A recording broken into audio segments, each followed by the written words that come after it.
আসসালামু আলাইকুম। পিএসএল এর মতো আইপিএল ও বাতিল হয়ে গেল। আইপিএল বাতিল না হয়ে আসলে আর উপায়টা কি? ভারত পাকিস্তান যুদ্ধের কারণে গতকাল পিএসএল আপাতত বন্ধ হয়েছে।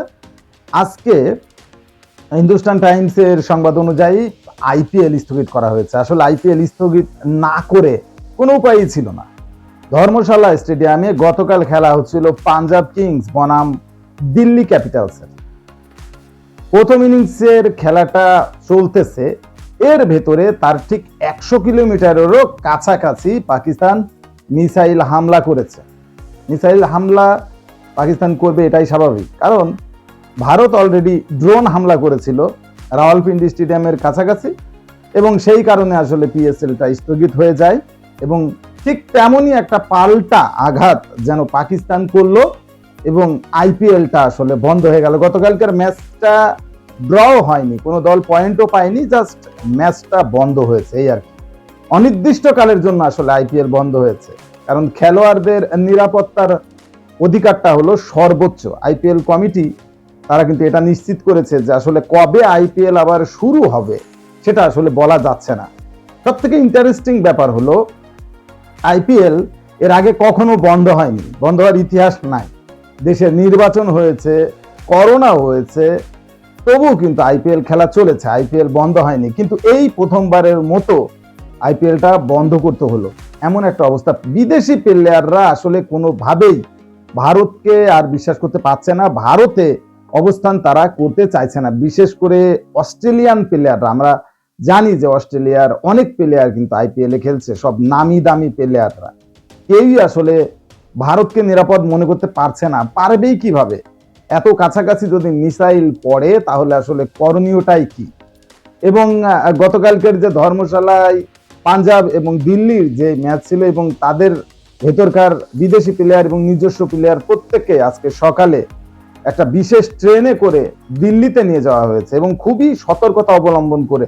কোন ট্রেনে কিভাবে আসলে প্লেয়াররা যাচ্ছে সেটা কেউ জানবে না, এমন একটা বিষয়। আইপিএলে এখন পর্যন্ত ম্যাচ হয়েছে কিন্তু 58টা, এবং বাকি আছে 12টা, অর্থাৎ গ্রুপ পর্বে 12টা বলা ভুল হবে, কারণ পাঞ্জাব কিংস এবং দিল্লি ক্যাপিটালসের ভেতরে যেহেতু পয়েন্ট ভাগাভাগি হয়নি, এই ম্যাচটা অবশ্যই অনুষ্ঠিত হবে, যে কোনো সময় যে কোনো জায়গায় অনুষ্ঠিত হবে। তখন আসলে 13টা ম্যাচই হবে। এর পাশাপাশি প্লে অফে 2টো ম্যাচ বাকি, তার মানে 13 আর 2 14, 15টা, এবং ফাইনাল একটা ম্যাচ, অর্থাৎ 16টা ম্যাচ এখন পর্যন্ত কিন্তু বাকি আছে। এই ম্যাচগুলো অনিশ্চয়তায় ডুবে গেল এই ভারত পাকিস্তান যুদ্ধের কারণে।